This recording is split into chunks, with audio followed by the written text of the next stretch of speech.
नमस्कार, मैं आपका साथी राजपाल चौधरी स्वागत करता हूं सभी साथियों का स्टडी एग्जाम एकेडमी में। नए हो तो चैनल को सब्सक्राइब जरूर करें। साथियों, फाइनली आपका इंतजार समाप्त हुआ। राजस्थान कर्मचारी चयन बोर्ड जयपुर की तरफ से चतुश्रेणी कर्मचारी भर्ती 2024 की संशोधित विज्ञप्ति जारी हो चुकी है। साथियों, आज है 21 मार्च और फाइनली आज से आपके इसके ऑनलाइन आवेदन शुरू हो चुके हैं। तो जो भी साथी चतुश्रेणी कर्मचारी भर्ती चपरासी के अंदर फॉर्म भरना चाहता है तो इस चपरासी की भर्ती में ऑनलाइन आवेदन आज से कर सकता है। तो यहाँ पर आप देख सकते हैं पूरी डिटेल आपको इस ऑफिशियल विज्ञप्ति में मिलेगी। इसके अकॉर्डिंग आप अपना फॉर्म भरें सही ढंग से। फॉर्म में यदि कोई गलती होती है तो ध्यान रख लेना, आप खुद जिम्मेदार हैं, ठीक है। विभाग जिम्मेदार नहीं होगा। बाद में ऐसा नहीं है कि ऑफलाइन आप बाद में कुछ दे दोगे लिखित में चल जाएगा, ऐसा कुछ मान्य इस बार नहीं होगा। बहुत सख्त रूल यहाँ पर बना दिए गए हैं गवर्नमेंट के द्वारा। फॉर्म भरते समय कोई गलतियाँ मत करना किसी प्रकार की। इस वीडियो को ध्यान से देख लेना। तैयारी कैसे करना है, सिलेबस भी बहुत ही शानदार आपके सामने निकल कर आया है। लगभग ऑल कंप्लीट सिलेबस इसके अंदर है और क्या क्या टॉपिक है वो भी आपको ध्यान रखना है और उसके अकॉर्डिंग ही आपको पढ़ना है। फालतू की इधर उधर की चीज़ें मत पढ़ना, टाइम खराब होगा। सिलेबस के अकॉर्डिंग जो टॉपिक है वही आप पढ़ें। यहाँ पर आप देख सकते हैं साथियों, नियम 1999 यथा संशोधित राजस्थान अनुसूचित क्षेत्र अधीनस्थ मंत्रालय और चतुश्रेणी सेवा नियम 2014 के अंतर्गत चतुश्रेणी कर्मचारी के कुल 52,453 तो गैर अनुसूचित क्षेत्र के हैं और 46,931 अनुसूचित क्षेत्र के, गैर अनुसूचित क्षेत्र के 46,000 है और अनुसूचित क्षेत्र के 5522 पदों पर विज्ञापन जारी किया गया था 12 दिसंबर 2024 को। लेकिन कुछ पद और यहाँ पर रिक्त थे जिन पदों पर भी आपके विज्ञापन निकल कर आया है। यहाँ पर आप देख सकते हैं कौन कौन सी पोस्टें काम पर है। प्रशासनिक सुधार विभाग के माध्यम से राज्य सरकार के जितने भी विभाग है और उसके अधीनस्थ जितने भी कार्यालय है उनमें ये भर्ती निकली है। इसके अलावा राजस्थान लोक सेवा आयोग अजमेर में भी पद निकल कर आए हैं, यहाँ पर 34 पद। शासन सचिवालय से प्राप्त रिक्त अभ्यर्थना यानी शासन जो सचिवालय है जयपुर में, यहाँ पर भी 594 पद निकले हैं। ये आपके हैं भाई गैर अनुसूचित क्षेत्र के 47,000 और अनुसूचित क्षेत्र के 5500, टोटल 53,121 पद है। यहाँ पर आप देख सकते हैं कुल यदि मैं बात करूं मिलाकर इन सब को, लोक सेवा आयोग को, शासन सचिवालय को, तो ये आपके पद गैर अनुसूचित क्षेत्र के हैं 48,199, जिसमें भी जनरल का, ईडब्ल्यूएस का, ओबीसी का, एससी एसटी का, सबका अलग अलग इसमें आवंटन है। कुल मिलाकर कंपटीशन बहुत भयंकर है, आप कम मत समझें। 20-25 लाख फॉर्म इसमें आने वाले हैं। तो पहली बात तो ऑनलाइन आवेदन आप अपने हिसाब से करें। शासन सचिवालय में अलग अलग यहाँ पर पद है। सचिवालय की मैं बात करूँ 594 पद में सामान्य वर्ग की जो जनरल की महिला है उनके यहाँ पर आप देख सकते हैं 140 पद है। सामान्य का, सामान्य महिला विधवा की 12 पद है। परित्यक्ता का जो जिन्होंने तलाक हो चुका उनकी 3 पद है। अनुसूचित जाति जनजाति अन्य पिछड़ा वर्ग की 106 पद है भाई सचिवालय में, जिसमें सामान्य महिला की 30 है और विधवा महिला की 12 है। तलाकशुदा की 3 पद है। तो यहाँ पर आप देख लेना एक बार, 12 की कोई नहीं है यहाँ पर शहरिया जनजाति की। जो दिव्यांग वगैरह है, भूतपूर्व सैनिक है, यहाँ पर भी अलग अलग कैटेगरी वाइज पद है। यहाँ पर आप देख सकते हैं दृष्टिहीन की 6 है, मूक बधिर की 6 है ना। यहाँ पर भूतपूर्व सैनिकों को बहुत अच्छे पद मिले हैं। जनरल में देखो 32 पद मिले हैं। ये केवल सचिवालय में है, बाकी जगह और भी है। सचिवालय की बता रहा हूँ। एससी के 14 है, एसटी के 11 है और ओबीसी के 19 पद है। देखो बहुत अच्छे, ज़्यादा पद यहाँ पर दिए गए हैं। खिलाड़ी के भी 12 पद है। तो काफ़ी अच्छी यहाँ पर भूतपूर्व सैनिकों को भी बहुत ज़्यादा रोजगार इस बार मिलेगा इस भर्ती में।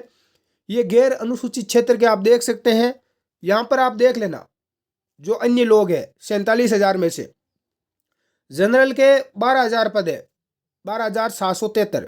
अनुसूचित जाति के बहुत ही शानदार पद आए हैं भाई 5,000 यानी 4,914 यानी 5,000 अनुसूचित जाति के बहुत ही गजब के पद है। और अनुसूचित जनजाति के 4,000, ठीक है। और अन्य पिछड़ा वर्ग ओबीसी के मात्र जो पूछ रहे थे कि सर 50,000 पद है ओबीसी वाले, कुछ लोग कुछ लड़के आए थे कि मेरा सिलेक्शन हो जाएगा। मैंने कहा तेरे लिए 50,000 पद नहीं है भाई, तुम्हारे लिए 6,400 पद ही है। ओबीसी के लिए कितने हैं? 6,490 पद ही है। यदि आप बहुत ही भयंकर स्कोर करते हो परीक्षा में तो आप जनरल से भी फाइट कर सकते हो। लेकिन इसमें स्कोर आपको बहुत शानदार करना पड़ेगा, नंबर बहुत ही शानदार लेके आने पड़ेंगे। तो 6490 पद ही है। कंपटीशन जनरल और ओबीसी में लगभग मेरिट बराबर ही रहेगी, कोई फर्क नहीं रहेगा। तो आपके बहुत ही अच्छी अति पिछड़ा वर्ग, आर्थिक कमजोर, इनको अच्छी छूट है। यदि आप ठीक ठाक तैयारी करते हैं तो आपका सिलेक्शन हो जाएगा। बाकी जनरल और ओबीसी में खतरनाक टक्कर होगी, लगभग मेरिट बराबर ही रहती है। तो आप इतनी हल्के में तैयारी ना लें जितनी आप हल्के में अभी ले रहे हैं, 2-4 घंटे पढ़ कर टाइम पास कर रहे हैं। तो इसीलिए मैं आपको कह रहा हूँ बार बार। बाकी आप यहाँ पर देख लेना, बहुत ही अच्छी पद है अनुसूचित क्षेत्र के अंदर। जो महिला सामान्य कैटेगरी में है 848 पद है, विडो कैटेगरी से 153 है, तलाकशुदा की 33 है ना। तो अलग अलग यहाँ पर बहुत ही शानदार अनुसूचित जाति जनजाति सबके अलग अलग शानदार पद यहाँ पर है। उत्कृष्ट खिलाड़ियों के बहुत ही गजब के पद है, यहाँ पर देख सकते हैं 91 पद है निकल कर आए हैं। 91 पद कम नहीं होते भाई, है ना, खिलाड़ियों के। तो इनको बहुत शानदार पद यहाँ पर मिले हैं। ये यहाँ पर पहले वाली विज्ञप्ति है। अब देखो, मैं जो महत्वपूर्ण जानकारी है उसके ऊपर यही बता देता हूँ आपको। फॉर्म आप अपनी SSO ID पर जाकर ही भरना, 1 टाइम रजिस्ट्रेशन करवा लेना, फिर आप फॉर्म भरना। अपना आधार कार्ड आप लिंक जरूर करवाना, OTP आएगा, आधार कार्ड आपका लिंक होना चाहिए। आधार कार्ड नहीं तो आप 10वीं की मार्कशीट वगैरह अन्य आप लिंक करवा सकते हैं। फॉर्म भरते समय आपकी एक फ़ोटो उसमें जो अपलोड होगी वो फोटो आपकी 1 महीने से पुरानी नहीं होनी चाहिए, वाइट आना चाहिए, अच्छी ढंग से पूरी फोटो दिखनी चाहिए। मैं डाल दूंगा ये टेलीग्राम ग्रुप में, वहाँ से आप देख लेना। हाँ, फोटो में कोई गड़बड़ी नहीं होनी चाहिए। आपका एक सिग्नेचर होगा, वो भी आप अच्छे ढंग से एक सफ़ेद पेज में करें, उसमें भी कोई गड़बड़ी नहीं होनी चाहिए। बाकी कुछ है नहीं ज़्यादा खास। यही फॉर्म भरते समय ध्यान रखना भाई, कोई गलती मत करना। ई मित्र वाले को भी जिम्मेदारी रहेगी। ई मित्र वाले का भी ऑर्डर आया हुआ है कि ई मित्र वाला गलती नहीं करेगा। ई मित्र वाला फॉर्म भरने के बाद एक बार जो अभ्यर्थी है उसको फॉर्म जरूर दिखाएगा कि भाई एक बार आप देख लो कुछ गलती तो नहीं है। गलती हो गई तो भाई गड़बड़ी हो जाएगी। सिलेबस ध्यान रख लेना साथियों, बहुत ही भयंकर सिलेबस इस बार दिया है। देखो ये चपड़ासी का सिलेबस इतना हार्ड दे दिया कि युवा बहुत ही हालत खराब हो जाएगी। हिंदी के अंदर देखो 30% आएंगे हिंदी पूरी पढ़नी पड़ेगी। हिंदी के लगभग बहुत सारे टॉपिक इसमें है ना। हिंदी के लगभग हिंदी कंप्लीट है इसके अंदर। अंग्रेजी के 15 सवाल, लेकिन इंग्लिश पूरी लगभग दे दी इसमें। सामान्य ज्ञान के 50 सवाल दिए हैं, जिसमें पूरा जीके आ गया। भूगोल आ गया पूरा, राजस्थान का 10 सवाल। राजस्थान का इतिहास, कला और संस्कृति के 10 सवाल आएंगे। भारत का संविधान आएगा, राजस्थान का आएगा संविधान, 10 सवाल। सामान्य विज्ञान के 5 सवाल ही आएंगे और पूरा विज्ञान साइंस दे दी, लेकिन सवाल 5 ही आएंगे। तो क्या पढ़े युवा, कितना पढ़ेगा बताओ। करंट जीके देखो 10 सवाल आएंगे करंट जीके के, ध्यान रख लेना। 10 कितने आएंगे भाई, 10 आएंगे। कंप्यूटर के 5 आएंगे, लेकिन पढ़ना पूरा पड़ेगा। गणित भी बहुत ही शानदार। कुछ युवा तो परेशान हो रहे हैं कि 25 सवाल गणित के क्या करेंगे बताओ। कुल 120 सवाल, 2 घंटे का टाइम रहेगा और 200 नंबर का आपका पेपर होगा। माइनस मार्किंग 1/3 है। कितनी है, 1/3। तो गलती मत करना, ध्यान रख लेना। ये यहाँ पर पूरा दिया हुआ है, 200 नंबर का पूरा पेपर है, 120 सवाल है, 2 घंटे का टाइम है, 1/3 माइनस मार्किंग है। 5 ऑप्शन आएंगे आपके। ये देखो पूरा सिलेबस। हिंदी संज्ञा, सर्वनाम, क्रिया, विशेषण, तत्सम, तद्भव, देशज, संधि विच्छेद, पर्यायवाची, उपसर्ग, प्रत्यय, शुद्ध, शब्द शुद्धि। बाकी देखो जितने भी है पूरा लगभग है। अंग्रेजी के मुहावरे, लोकोक्तियाँ, काल, अंग्रेजी के, इंग्लिश के देखो पूरा इंग्लिश आ गया है ना, पूरा दे दिया इनटू, कुछ नहीं छोड़ा। भूगोल देखो लगभग है, राजस्थान का पूरा भूगोल है सारा का सारा। प्रमुख जिले, परियोजना, जनसंख्या, घनत्व, लिंगानुपात, साक्षरता, परिवहन, मार्ग, राज्य राजमार्ग, आपदा प्रबंधन, जलवायु पूरा है। ज्योग्राफी पूरी है। कला और संस्कृति राजस्थान की, इसमें देखो राजस्थान का इतिहास थोड़ा छोटा है, लेकिन इतिहास का दे दिया ऐतिहासिक घटनाएं। अब मुझे बताओ, ऐतिहासिक घटना जब युवा पढ़ेगा तो ऐतिहासिक घटनाएं कोई स्पेशल तो लिखी हुई नहीं है किताब में कहीं भी, या विभाग ने कहीं लिखा नहीं है। अब ऐतिहासिक इतिहास की घटना पूरी पढ़ेगा तो उसको इतिहास पूरा पढ़ना ही पड़ेगा। ऐसे इतिहास की क्या घटना पढ़ेगा, तो लगभग पढ़ना तो पूरा ही पड़ेगा, घटना चाहे कोई सी भी हो।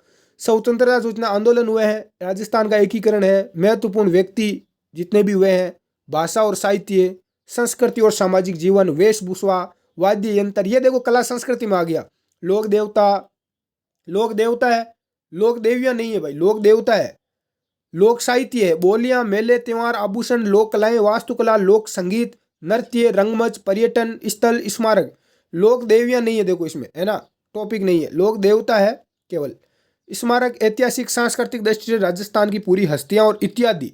देखो नीचे नाम सब जगह ETC इत्यादि जोड़ा गया है, यानी और भी आ सकता है।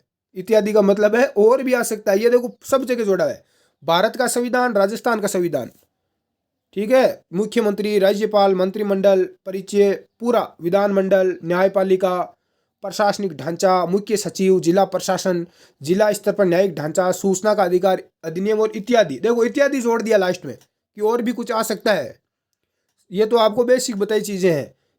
देखो विज्ञान के 5 सवाल आएंगे और देखो साइंस की पूरे दे दिए टॉपिक लगभग।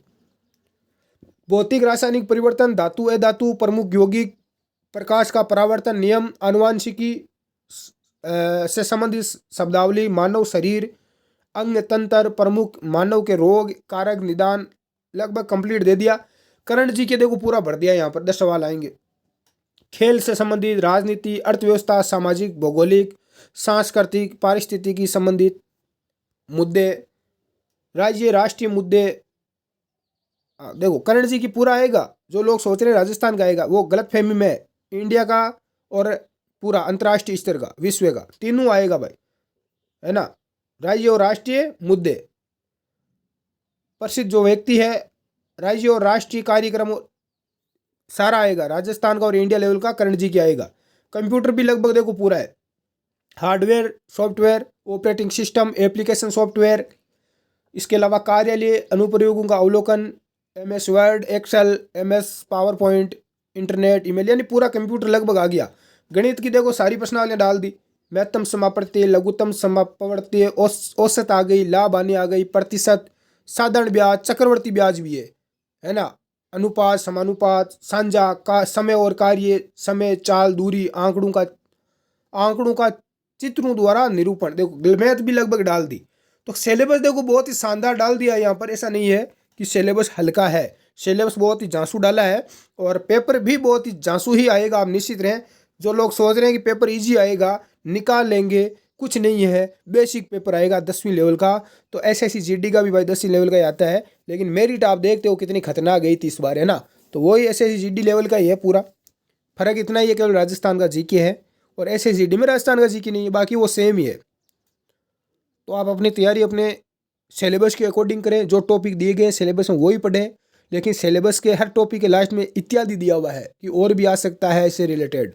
तो वो भी चीज़ें आपको पढ़ना पड़ेगा भाई, क्योंकि स्कोर आपको बेहतर से बेहतर करना पड़ेगा। 200 में से आप जितना हो सके आप स्कोर करने बनाएं अपना, 150 प्लस आप निकालें 180 तक। वो पेपर के लेवल पर है कि पेपर के सवाल कैसे रहते हैं। बाकी हम आगे पढ़ते रहेंगे। इस यूट्यूब चैनल पर भी मैं हर टॉपिक वाइज सवाल लेकर आऊँगा ताकि आपकी तैयारी और भी मजबूत बन सके।